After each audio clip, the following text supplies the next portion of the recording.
அதிமுகல இருந்து திமுகல வந்து இன்னைக்கு கோல வச்சுக்கின்றவர்களுடைய எதிரிகளாக திமுகலேயே இருக்கக்கூடியவர்களா இருக்கட்டும், திமுக அழியணுங்கிறது தான் அவங்களுடைய எண்ணமா இருக்கு. திமுக அகற்றப்பட வேண்டும். தனக்கு தானே பேசிப்பாங்க. இப்படி ஒரு முட்டாள்தனங்கள் எல்லாம் பண்ணிட்டு கடைசியில தான் வந்து சொல்லுவாங்க, நாங்கள் இந்த கூட்டணிக்கு வந்து விட்டோம் அப்படின்னு சொல்லுவாங்க. சார்னு ஒருத்தருக்கு இணங்கி நடக்கணும்னு சொன்னாங்கிறது பதிவாயிருக்கு. கொச்சையான கேவலமான அசிங்கமான எஃப்ஐஆர் அது. ஆமாம், அவர் சொன்னதுக்கு அப்புறம் தான் 68 மாவட்டம் தமிழ்நாட்டில் இருக்குன்னு எனக்கு புரிஞ்சிச்சு. எங்கேயாவது தெரியும் நைட்டோட நைட்டாக போய் விரிச்சு விட்டாங்களான்னு தெரியல. மொத்தம் எனக்கு தெரிஞ்சு 34, அதுக்கப்புறம் இப்போ எதையோ சேர்த்ததுனால 38 இருக்கிற மாதிரி தான் நான் படிச்சிருக்கேன்.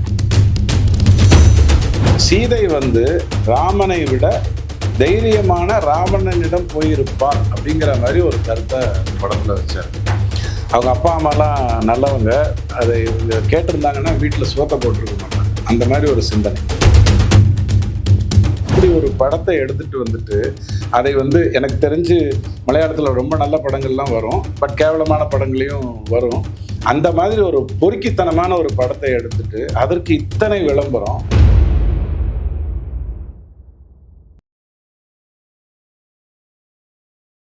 ரிப்போர்ட்ஸ் நவ் நேயர்கள் அனைவருக்கும் வணக்கம். இன்னைக்கு நம்ம கூட நேர்காணல்ல இணைந்திருப்பவர் யாருன்னு பாத்தீங்கன்னா துக்ளக் வாசகன் ரவி டிடிஎஸ். வணக்கம் சார். வணக்கம். எப்படி இருக்கீங்க சார்? சும்மா ஜாலியா இருக்கு, ரொம்ப சந்தோஷமா இருக்கு. முருகர் இருக்காரு.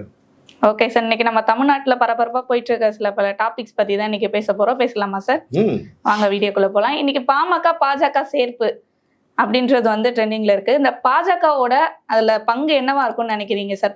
பாஜக சேர்ப்புல இல்ல, பாஜக வந்து தனியா ஏதோ முயற்சி எடுக்கணும்னு நினைக்கல. அது விஜயா இருக்கட்டும், நாதாக்காவா இருக்கட்டும், அதிமுகவா இருக்கட்டும், பாமகவா இருக்கட்டும், ஏன் திமுகல இருக்கக்கூடிய அதிமுகல இருந்து திமுகல வந்து இன்னைக்கு கோல வச்சுக்கின்றவர்களுடைய எதிரிகளாக திமுகலேயே இருக்கக்கூடியவர்களா இருக்கட்டும், திமுக அழியணுங்கிறது தான் அவங்களுடைய எண்ணமா இருக்கு. திமுக அகற்றப்பட வேண்டும். அழியணுங்கிற வார்த்தை சொன்னா நாமளும் உதயநிதி மாதிரி ஆயிடுவோம். அகற்றப்பட வேண்டும்ங்கிற அடிப்படையில தான் பேசிட்டு இருக்கோம். அப்படின்னும் போது எல்லாரும் ஒன்னா சேர்ந்தாதான் நல்லது. ஒருத்தரை அழிக்க இத்தனை பேர் சேரணுமா அப்படின்னு கேட்டீங்கன்னா, மோடியை அழிப்பதற்கு 23 கூட்டணிகள் சேரலாம். நல்லவனை எதிர்க்கிறதுக்கு கொள்ளைக்காரர்கள் நிறைய பேர் சேர்ந்தாதான் அது வாய்ப்பு இருக்கு. ஆனா இங்க திமுகவை எதிர்ப்பதற்கு இத்தனை பெரிய கூட்டணி தேவையில்லை. அதிமுக பிஜேபி கூட்டணி சேர்ந்தாலே போறோம். ஆனால் திமுக செலவு பண்ண போற 23,400 கோடி, ஒரு தொகுதிக்கு 100 கோடி செலவு பண்ண போறாங்க இல்லையா, அது வந்து பல நண்பர்களை ஆசை காட்டும். ஒரு லிஸ்ட் வச்சிருக்காங்க. அதுல திமுக அல்லாத அதிமுக அல்லாதவர்களுடைய 20% பேர்களை டிக் பண்றாங்க. அவங்களுக்கு 4,000, 5,000, 3,000ன்னு தேர்தலுக்கு 15 நாளைக்கு முன்னாடி கொடுத்து அவங்க வாக்குகளை வாங்குவதற்கு திட்டம் போடுறாங்க. இந்த திட்டத்திலிருந்து வெளில வர்றதுக்கு தான் இத்தனை பெரிய கூட்டணி தேவைப்படுகிறது. ஒரு விஜய் ரசிகர் ஒவ்வொரு வீட்லயும் இருக்காங்க. சீமானுக்கென்று ஒரு வாக்கு கிட்டத்தட்ட 13,000 வாக்கு ஒரு தொகுதியிலையும் குறைந்தபட்சம் இருக்கு. இதையெல்லாம் வைத்து தான் முயற்சி எடுக்கிறாங்க. ஸோ பாஜகவுடைய நோக்கம் வந்து பாமகவை எப்படியாவது கவர்ந்துடணும் அப்படிங்கிறது இல்லை. எப்படியாவது கவர்ந்துடணும்னா தேமுக திக தான் கவரவே முடியாது. ஏன்னா அவங்க என்ன முடிவெடுப்பாங்கன்னு யாருக்கும் தெரியாது. அவங்க 4-5 பேரோட பேசுவாங்க. பார்டர் தாண்டி போய் ஆந்திராலெல்லாம் கூட பேசிட்டு வருவாங்க. கூட்டணிக்கு தனக்கு தானே பேசிப்பாங்க. இப்படி ஒரு முட்டாள்தனங்கள் எல்லாம் பண்ணிட்டு கடைசியில தான் வந்து சொல்லுவாங்க, நாங்கள் இந்த கூட்டணிக்கு வந்து விட்டோம் அப்படின்னு சொல்லுவாங்க. அவங்கள விட்டுருங்க. பட் பாமகக்குன்னு ஒரு பாரம்பரியம் இருக்கு. அங்க அப்பாக்கும் பையனுக்கும் சில உரையாடல்கள் தவறா இருந்துருச்சு. அங்க ஏதோ ஒரு அசிங்கம் உள்ள பூந்து குழப்பத்தை ஏற்படுத்தி கொண்டு இருக்கிறது. அதை பேர் சொல்ல விரும்பல. அந்த விஷயத்துல இருந்து வெளில வரணும். இந்த சின்ன விஷயத்துக்காக ஒரு பெரிய சமூகம் வந்து பாதிக்கப்படக்கூடாது. தமிழ்நாடு வந்து எந்த விதத்திலையும் பாதிக்கப்படக்கூடாது. நாளைய தேர்தல் வந்து 1% வாக்கு வித்தியாசத்துல யார் கைக்கும் போகலாம்ங்கிற ஒரு நிலைமைக்கு இருக்கு. ஏன்னா நான் சொன்ன மாதிரி 23,400 கோடி எங்க விளையாட போகுது. அப்ப அந்த 1%ஐ 3% மாத்த, 4% மாத்த கண்டிப்பாக பாஜக, பாமக, தேமுதிக மாதிரியான கட்சிகளுடைய ஒற்றுமை வந்து தேவை அப்படிங்கிற அடிப்படையில் பேசுறோம். அதிமுக கூட்டணி ஆட்சி அப்படிங்கிற அடிப்படையில் பேசலைனாலும் பாஜக எங்க போனாலும் கூட்டணி ஆட்சி அப்படிங்கிற அடிப்படையில் தான் பேசுது. ஸோ இந்த மாதிரி கட்சிகளை எல்லாம் குழப்பத்தை ஏற்படுத்த வேண்டும், அங்கே பிளவை ஏற்படுத்த வேண்டும்ங்கிறது பாஜகவுடைய எண்ணமாக இருந்திருந்தால் நிதிஷ்குமார் இன்னைக்கு அரசியல்லே இருந்திருக்க மாட்டார். அவர் எப்போ தூக்கி சாப்பிட்டேன்னா நல்ல மனுஷன். திமுகவை எதிர்க்கிறதுக்காக 23,400 கோடியோட சண்டை போடணும். நிதிஷ்குமாரை எதிர்க்கிறதுக்கு என்ன பண்ணணும்? ஆனால் அவர் 3 முறை வெளியில போய் கூட இன்னைக்கும் அவர்தான் முதலமைச்சர் வேட்பாளராக பீகார் எலெக்ஷன்ல சுட்டி காட்டப்படுறாரு. அதே மாதிரி பட்நாயக் ஒடிசால வந்து அவரோட முயற்சி எடுத்தோம், ஒழுங்கா கூட்டணி வைத்துக்கொண்டு அவர் நல்ல ஆட்சி கொடுத்துட்டு இருந்தாரு. என்னன்னா ஸ்பீடு பத்தல, அதான் பிரச்சனையா இருந்தது. அந்த ஸ்பீடு பிரேக்கர் போடுறதுக்குன்னு 2-3 பேர் வேற இருந்தாங்க, சாவியெல்லாம் எடுத்துட்டு போனவங்க எல்லாம் இருந்தாங்க. அதையெல்லாம் அகற்றி விட்டு பண்ணணும்னு நினைத்த போது அவர் ஒத்துக்கல. இன்னைக்கு அவர் எதிர்கட்சியா இருக்காரு. சிவசேனா விஷயத்திலையும் அப்படிதான். ஒரு மாநிலம் நல்லா இருந்தா அங்க பிஜேபிக்கு வேலையே இல்லை. மத்தியத்துல பாக்குறதும் அடுத்த 24 வருட அமிர்த்காலை நோக்கி இந்தியாவை கொண்டு போறதுன்னு தான் பிஜேபியோடைய நோக்கம். எல்லா மாநிலத்திலையும் எங்கால் தான் இருக்கணும், நாங்க தான் முதலமைச்சராக இருக்கணும் அப்படிங்கிற மாதிரி ஒரு எண்ணமே பிஜேபியிடம் இருந்ததில்லை. ஸோ அந்த விதத்துல நீங்க பார்க்கும் பொழுது பாமகவுடைய 2 பெரிய தலைவர்கள், அது ராமதாஸ் ஐயா, அவரை ரொம்ப மதிக்கின்ற அன்புமணி ஐயா பொறுப்பா பேசி முடிவு பண்ணிப்பாங்கிற நம்பிக்கை இருக்கு. ஆனால் மதுரை மாநாட்டுக்கு முன்னாடி கூட்டணியை தெள்ளத் தெளிவாக வடிவமைக்க வேண்டும்ங்கிறது அமித்ஷா போட்டிருக்கிற ஒரு இலக்கு. அதுல எந்த தப்பும் இல்லையே. நாடு பூரா 23 கட்சிகள் சேர்ந்து மோடிங்கிற ஒரு நல்லவரை எதிர்க்கிறேன்னு சொல்லி காங்கிரஸை 99 சீட்டுக்கு மேல வாங்க முடியாத அளவுக்கு தானே கொண்டு வர முடிஞ்சது. பட் இங்க அப்படி இல்லையே, நல்லவங்க தானே இருக்காங்க. ஓகே சார், என்ன மாற்றத்தை கொண்டு வராங்கன்றத பொறுத்து இருந்து பார்ப்போம். அடுத்து பாத்தீங்கன்னா நம்ம ஞானசேகரன் வழக்குல வந்து ஆயுள் தண்டனை கொடுத்திருக்காங்க. அதுக்கு ரிலேட்டடா வந்து அண்ணாமலை இருக்கார் இல்லையா, அவர் வந்து ஆதாரம் வெளியிடுறதா சொல்லியிருக்காரு. அதை பத்தின கருத்து என்ன சார்? ஆதாரம் வெளியிடுறதா அவர் இப்ப சொல்லல. அந்த கேஸ் பிரச்சனை வந்து இந்த பெண்ணுக்கு எந்த ஒரு நல்லதும் பண்ண முடியாத அளவுக்கு காவல்துறையிலேயே களங்கம் விளைவிக்கக்கூடியவங்க இருக்காங்க. ஃபோன் போகுது, அந்த எஃப்ஐஆர்லேயே சார்னு ஒருத்தருக்கு இணங்கி நடக்கணும்னு சொன்னாங்கங்கிறது பதிவாயிருக்கு. கொச்சையான கேவலமான அசிங்கமான எஃப்ஐஆர் அது. அதை எழுதின ஆள் வந்து எந்த புத்தகத்தெல்லாம் படித்து அவருடைய அந்த சிந்தனைகளெல்லாம் வளர்த்துக்கிட்டாருன்னு தெரியல. அந்த மாதிரி ஒரு எஃப்ஐஆரில் கூட ஒரு உண்மை சொல்லப்பட்டிருந்தது, இந்த மாதிரி சார் அப்படிங்கிற இணங்கி நடக்கும். அதை யாரும் விசாரிக்கல. அப்போ அந்த டைம்லயே அண்ணாமலை என்ன சொன்னாருன்னா, என்னிடம் இந்த மனிதனுடைய 1 மாத டேட்டா இருக்கு, யாரோடலாம் இவன் பேசினாங்கிறது இருக்கு, கரெக்டா இந்த இதை நடத்துனீங்கன்னு சொன்னால், இந்த வழக்கை ஒழுங்கா நடத்துனீங்கன்னு சொன்னா எனக்கு ஒன்றும் வேலை இல்லை, காவல்துறையை நான் மதிக்கிறேன், கோர்ட் நீதிமன்றத்தை நான் மதிக்கிறேன், கரெக்டா நடத்தாம எங்கேயாவது தப்பு பண்ணணும்னு நினைச்சீங்கன்னா நாங்க வருவேன். தப்பு பண்ணாங்க, உள்ள வந்தேன். ஞானசேகரனை தண்டிப்பதற்காக இங்க யாரும் வந்து கஷ்டப்படல. அருணையா கிட்ட சொல்லியிருந்தா அவரே தண்டிச்சிருப்பார். ராத்திரியோட டுப்புன்னு சுட்டுட்டு முடிச்சிருப்பாரு. அருணையா வந்து நேர்மையான காவல்துறை அதிகாரியாகத்தான் திருப்பூர்லயும் கோயம்புத்தூர்லயும் அவரை நாங்க பார்த்திருக்கோம். இன்னைக்கு எப்படி இருந்தாலும் அது அவருடைய பிரச்சனை. ஆனால் அப்படியே முடிச்சிருப்பாங்க. அதுக்கு நீதிமன்றம் போய் தீர்ப்பு வாங்கிட்டு வரணுங்கிற அவசியமே கிடையாது. இந்த வட்டத்தையே சாகடிக்கணும். இந்த சார் அப்படிங்கிற ஒரு வட்டத்தையே தூக்கி போட்டு மிதிக்கணும். எங்களுக்காவது ஒரு சாரை தான் நாங்கள் தேடிக்கிட்டு இருக்கோம். நாம் எல்லாரும் ஒரு சாரை தான் தேடுறோம். ஸ்டாலின் ஐயாவுக்கு 100 சார் தெரியும். அவர் சட்டசபையிலே சொன்னார், 100 சார் பேரை சொல்லட்டோமானார். அப்போ அவர் வந்து விண்வெளியெல்லாம் பயன்படுத்தி அந்த 100 சாரை தேர்ந்தெடுக்கணும். இவ்வளோ பெரிய வேலை இருக்கும்போது நீங்கள் ஞானசேகரனுக்கு 30 வருடம் தண்டனை கொடுத்துட்டு அது 2026 மே வரைக்கும் அவர் வாய் மூட்டு உட்காந்துருப்பார். தேர்தல் முடிகிற வரைக்கும் ஞானசேகரன் ஐயா வாய் மூட்டு உட்காந்துருப்பாரு, காவியெல்லாம் கட்டிப்பாரு. இந்த முருகன் ஒருத்தர் ராஜீவ்காந்தி கொலையில ஞானியானார் பாருங்க, அந்த மாதிரி இவர் கூட ஞானி ஆயிடுவார். ஞானி சேகரன் ஆயிடுவார் இவர். ஆனால் 2026 மே எலெக்ஷன் முடிந்த பிறகு அந்த ஆளுடைய வழக்குகள் வந்து வெளில வரும். இந்த 30 வருடத்தை எப்படியாவது 3 வருடமா குறைப்பதற்கான வேலைகளை எல்லாம் செய்வாங்க. அதுக்கு கபில் சிபில் மாதிரி சட்டம் படித்த அறிவார்ந்த பானிபுரி வக்கீல்கள்லாம் இருக்காங்க. 50 லட்சம் 30 லட்சம் கொடுத்து அவரை வழக்கு நடத்த வச்சு இவரது குறைச்சி விட்டுருவாங்க. இந்த கதைக்கு நான் இத்தனை கஷ்டப்படலை. அந்த 6 அடிக்கும் ஒரு அடி இருக்கு. தன்னை சவுக்கால் எடுத்துக்கொண்ட ஒரு அடிக்கும் ஒரு அடி இருக்கு. இப்போ அண்ணாமலை ஐயா எடுத்து வைத்திருக்கிறது முதல் அடி, இன்னும் 5 அடி இருக்கு. ஓகே சார், பொறுத்திருந்து பார்ப்போம் அதுக்கான பதில் என்னன்னு. அடுத்து பாத்தீங்கன்னா நம்ம சேகர் பாபு அவர்கள் வந்து மதுரை மாநாட்டை பத்தி பேசியிருக்காரு. அதை பத்தின கருத்து உங்களுக்கு என்ன? ஆமா, அவர் சொன்னதுக்கு அப்புறம் தான் 68 மாவட்டம் தமிழ்நாட்டில் இருக்குன்னு எனக்கு புரிஞ்சிச்சு. எங்கேயாவது தனியாக நைட்டா போயிட்டு விரிச்சு விட்டாங்களான்னு தெரியல. மொத்தம் எனக்கு தெரிஞ்சு 34, அதுக்கப்புறம் இப்போ எதையோ சேர்த்ததுனால 38 இருக்கிற மாதிரி தான் நான் படிச்சிருக்கேன். அவர் என்ன சொல்ல வர்றாருன்னா, வெளிநாட்டில இருந்தெல்லாம் வந்தாங்க. எங்க வந்தாங்க? பழனி கோயிலுக்கு வந்தாங்க. பழனி கோயிலுக்கு யதார்த்தமாகவே மக்கள் வருவாங்க. நீங்க இவ்வளவு பெரிய மாநாடு நடத்துறீங்க, குவார்டர் பிரியாணி எல்லாம் கரெக்டா கொடுப்பீங்க, இருக்கிற கோயில் சேவல் எல்லாம் வெட்டி சாவடிச்சிருப்பீங்க. அதற்கு வர்றகின்றவர்களை கூட உண்மையான முருக பக்தர்களும் அந்த இடத்துல எப்போதுமே இருக்காங்க. அதுல ஒன்றும் மாற்று கருத்து இல்லை. அவங்க சுகிசீவம் ஐயா கிட்ட போய் முருகரும் பர்மிஷன் கேட்டிருப்பாரு. ஏப்பா நான் முருகரா, சுப்பிரமணியமா, கார்த்திகேயனா, எனக்கு கொஞ்சம் சொல்லு அப்படின்னு கேட்டிருப்பாரு. சுகிசீவம்ங்கிற ஒரு மிகப்பெரிய ஞானி வந்து, நீ முருகர் இல்லை, நீ சுப்பிரமணியனும் இல்லை, நீ கார்த்திகேயனும் இல்லை, நீ மனுஷனே இல்லை, நீ கடவுளே இல்லை, நீ ஆளே இல்லைன்னா பயங்கரமா பேசி அவர் ஆராய்ச்சி கட்டுரையெல்லாம் வெளியிட்டு இருப்பாரு.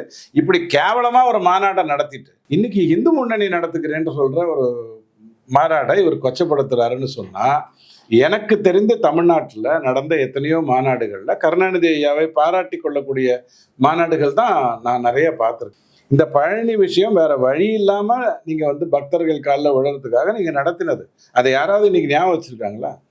உங்களுக்கு முன்னாடியே முருகர் வந்து வெற்றிவேல் வீரவேலை தொடங்கினாரு. எங்களுக்கும் அதாவது தென்னகத்துக்கும் தமிழ்நாட்டுக்கும் இந்தியாவுக்கும் முருக கார்த்திகேய சுப்பிரமணிய பக்திங்கிறது வந்து காலகாலமாக இருந்து கொண்டிருக்கிற ஒன்று. ஸோ அதை இவர் வந்து பேசி புரிஞ்சுக்கணுங்கிற அவசியம் இல்லை.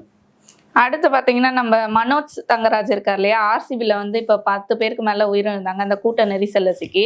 இந்த மாதிரி கோயிலுக்கு கூட்டமா போறதோ இல்ல இந்த விளையாட்டு ஃபங்க்ஷனுக்கு இந்த மாதிரி செலிப்ரேஷனுக்கு கூட்டமா போறதோ பகுத்தறிவு இல்ல அந்த மாதிரி பேசியிருக்காரு அவரு. அதை பத்தின கருத்து என்ன? ஆர்சிபியாவது இன்னைக்கு வெற்றி பெற்றாங்க, நாளைக்கு ஒரு கூட்டத்தை கூட்டுறாங்க, அதனால ஒரு கண்ட்ரோல் இல்லாம போய் ஒரு ஸ்டாம்பேட்ல 11 பேர் செத்தது துக்ககரமான ஒரு விஷயம்.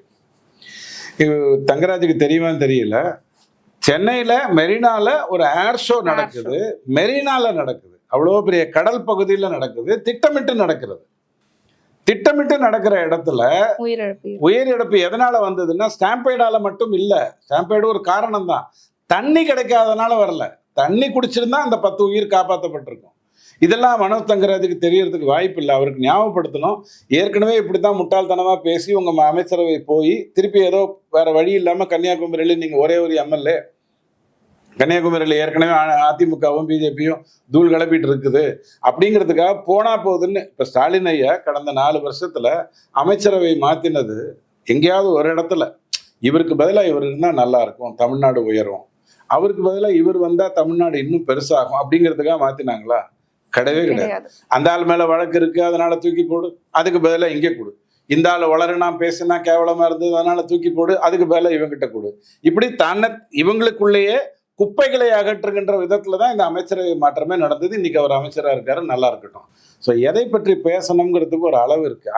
அத்திவரதர் விஷயத்துல காஞ்சிபுரத்துல ஒரு பெரிய கூட்டம் வரலையா? தினமும் வரலையா? உங்க துர்காமா வரலையா? துர்காமாவுக்காவது சேகர்பாபு வந்து அமெரிக்காவில் பேசி அந்த இது ட்ரோன்ஸ் எல்லாம் கொண்டு வந்து பாதுகாப்பு கொடுத்துருப்பாரு. மற்றவங்க எல்லாம் வந்தாங்கல்ல, பார்த்தாங்கல்ல. எத்தனையோ வருட காலமாக இந்த மாதிரியான கூட்டங்கள் நடந்து கொண்டு தானே இருக்கு. அதை தங்கராஜ் சொல்லி தானே நாங்கள் தெரிஞ்சுக்கணும். ஓகே சார், அடுத்து பார்த்தீங்கன்னா நம்ம கமல்ஹாசன் அவர்கள் நடித்த தக் லைஃப் திரைப்படம் வந்து வெற்றிகரமா ஓடிட்டு இருக்கு அப்படின்னு 4 பேர் சொல்றாங்க. ஆனா 400 பேர் அதுக்கு ஆப்போசிட்டா சொல்லிட்டு இருக்காங்க. அதை பத்தின உங்க கருத்து என்ன சார்? இல்லை, இந்த படம் நான் இன்னும் பார்க்கல. எனக்கு வந்து மணிரத்னம் படம்னா நான் முதல் நாள் போயிடுவேன். ஏன்னா அவர் அவ்வளோ அற்புதமான படங்கள் கொடுத்தாரு. பட் கடந்த 33 வருஷமா இளையராஜாவை விட்டு வெளியில வந்ததுக்கு பிறகு அவர் 17 படம் கொடுத்தாரு. அதுல 10 படம் ஊத்திருச்சு. அதுல தான் தக் லைஃப் 10வது படமா இருக்கு. மணிரத்னத்தினுடைய ராவணன் படம் நான் பார்த்துருக்கேன். ராவணன் படத்துல நான் சொல்லக்கூட தயங்கக்கூடிய ஒரு விஷயத்த அவர் சொல்லியிருப்பாரு. சீதை வந்து ராமனை விட தைரியமான ராவணனிடம் போயிருப்பாள் அப்படிங்கிற மாதிரி ஒரு கருத்தை அந்த படத்துல வச்சாரு. அவங்க அப்பா அம்மாலாம் நல்லவங்க, அதை இவங்க கேட்டிருந்தாங்கன்னா வீட்டில் சோத்தை போட்டிருக்க மாட்டாங்க. அந்த மாதிரி ஒரு சிந்தனை இவங்களுக்கெல்லாம். தாத்தா நம்ம ஈவே ராமசாமி ஐயா, அவர் வந்து அந்த காலத்திலே என்ன சொன்னார்னா, யாரும் கிடைக்கலன்னா வீட்டில் இருக்கிறவங்க யாராக இருந்தாலும், அது கூட நான் சொல்றதுக்கு எனக்கு வாய் கூச்சமா இருக்கு, யாராக இருந்தாலும் அவர்களோட இன்பத்தை அனுபவி அப்படிங்கிற மாதிரி சொன்னவர் ஈவே ராமசாமி ஐயா. அண்ணாதுரை ஐயாவும் கருணாநிதி ஐயாவும் எழுதிய வாலிப விருந்து, பூங்கோதை, இந்த மாதிரி புத்தகங்கள்லாம் படிச்சிங்கன்னா, படிக்க வேண்டாம், தயவு செஞ்சு தேடிக்கிட்டி படிச்சிடாதீங்க. அதை படிக்கிறத விட சரோஜா தேவி புத்தகங்கள்னு அந்த காலத்தில் வரும், தயவு செஞ்சு முடிஞ்சு அதை படிங்க. அப்படி ஒரு கேவலமான ஒரு வாழ்க்கை வாழணும்னா அதை படிங்க. ஆனால் இந்த மாதிரி ஒரு வம்சத்தில் வந்தவங்க. சரி, இது ஒரு பக்கம் ஒரு ஓரமாக வச்சுக்கோங்க. தக் லைஃப் பற்றி தான் நான் கேட்டேன். நீ எதுக்கு தேவையில்லாமல் பெரியாரிஸ்ட் மாதிரி வேற விஷயத்த பேசுறீங்க அப்படின்னு சொல்றதாக இருந்தா, உலகத்தில் 5ல் ஒருவன் 4வதாக இருக்கக்கூடியவன் இந்தியன் அப்படிங்கிறது தான் இன்னைக்கும் ஸ்டாட்டிஸ்டிக்கா இருந்துகிட்டு இருக்கு. இதை குறைக்கணும். யார் குறைக்கணும்னு பாடுபடுறா? உலகத்தில் கோலோச்சுகின்ற 2 மதங்கள் இந்த 4 வந்து 5 ஆக்கி 6 ஆக்கி 7 ஆக்கி மாற்றணும்னு குறைக்கிறாங்க. பல வருடங்களாக 14 குழந்தை 12 குழந்தை பெற்றுக்கொண்டிருந்த நம்ம குடும்பங்கள்ல ஒரு குடும்பம் பெறுறதே பெரிய, ஒரு குழந்தை பெறுவதே பெரிய விஷயம்ங்கிற மாதிரி நாம தான் கூட்டு குடும்பத்தை சிதைச்சோம். நாம சிதைச்சதுனால ஒரு குழந்தையை பெற்று போறதே பெரிய விஷயம்ங்கிற அளவுக்கு நம்ம கொண்டு வந்து விட்டுட்டோம். வேற மற்ற மதத்துல இருக்கிறவங்க கூட்டு குடும்பத்தை இன்னைக்கும் வாழ வச்சிட்டு இருக்காங்க, மதிக்கிறாங்க, அதுல இருக்காங்க. நாம தான் அந்த தேவையில்லாத சின்ன சின்ன விரகதாப பிரைவசிக்காக தனி கொடுத்தனம்னு கொண்டு வந்து நாசப்படுத்தி கேவலப்படுத்திக்கிட்டோம். அப்போ இந்த 14 குழந்தை 10 குழந்தைகளுக்கு வாய்ப்பு இல்லாமல் ஒரு குழந்தையே பெரிய தவம் அப்படிங்கிற மாதிரி நாமளே நம்மள மாத்திக்கிட்டோம். அதனாலதான் அத்தைங்கிற வார்த்தைக்கோ சித்திங்கிற வார்த்தைக்கோ அடுத்த 20 வருஷத்துல காட்டுறதுக்கு ஆள் இருக்க போறது இல்லைங்கிற அளவுக்கு ஒரு கேவலத்தை கொண்டு வந்தோம். இவங்க என்ன பண்ணாங்கன்னா, திரைப்படத்துல கொஞ்சம் கொஞ்சமாக ரவுடியை காதலிக்கின்ற ஹீரோயின், அதுவும் இவங்க சாதி இவங்க மதத்திலிருந்து அந்த ஹீரோயின் இருக்க மாட்டாங்க. கதாபாத்திரம் உயர்ந்த குலமான இவங்க நினைக்கிற பிராமண குடும்பத்து பெண்ணே அந்த ரவுடி கல்யாணம் பண்ணிக்கிற மாதிரின்னு கொண்டு வருவாங்க. எனக்கு புரியல. எல்லார் வீட்டிலையும் நல்லவங்க தான் இருப்பாங்க, எல்லார் வீட்டிலையும் தப்பு செய்யாதவங்க தான் இருப்பாங்க. ஆனா இவங்க ஏன் இதை கொண்டு வராங்கன்னா, மற்றவங்களை இவங்களே மதிக்கிறது இல்லை. அவங்க குடும்பத்துல இருக்கக்கூடிய அவங்க சாதியில இருக்கக்கூடிய பெண்ணை காட்டுறதுக்கே உங்களுக்கு விருப்பம் இல்லை. அதெல்லாம் ஏற்கனவே கெட்டு போச்சப்பா, இதை காட்டு அப்படிங்கிற மாதிரி ஒரு தேவையில்லாத உயர்நிலையை தான் பிராமணனுக்கு கொண்டு வர்றாங்க. அடுத்தது கொஞ்சம் கொஞ்சமா என்ன பண்ண ஆரம்பிச்சாங்கன்னா, குடிப்பவன் அயோக்கியன் இல்லை, ரவுடியா இருக்கிறது தப்பு இல்லை, சமுதாயத்துக்கு தட்டி கேட்டு போராட்டம் நடத்தினா அவன் வந்து ரவுடி இல்லை, இவங்களெல்லாம் பெண்கள் காதலிக்கலாங்கிற மாதிரி திரைப்படத்தை கொண்டு வந்து நம்ம ஐயா ஈவே ராமசாமி ஐயா பற்றி, அவருடைய வளர்ப்பு மகள் மேட்டரை பத்தி எல்லாருக்கும் தெரியும். அந்த அம்மா நல்லவங்க. பட் நான் சொல்ல வர்றது அந்த சம்பவம் பத்தி தெரியும். தெரிஞ்சுக்காம இருந்தா இன்னும் சந்தோஷம். அதை இந்த படத்துல கொண்டு வந்திருக்காங்க. அதாவது ஹீரோ வந்து எனக்கு அவர் சொல்லும்போது எனக்கு ஒரு ஞாபகம் வருது. ராமாயணத்துல வந்து அனுமன் வந்து சீதையை தேடி போறான். சீதையை தேடி போகும்போது இந்த ராஜ இடங்கள்லாம் இருக்கும் இல்லையா, அங்க இருப்பாளோன்னு நினைச்சிட்டு தேடுறான், கிடைக்கல.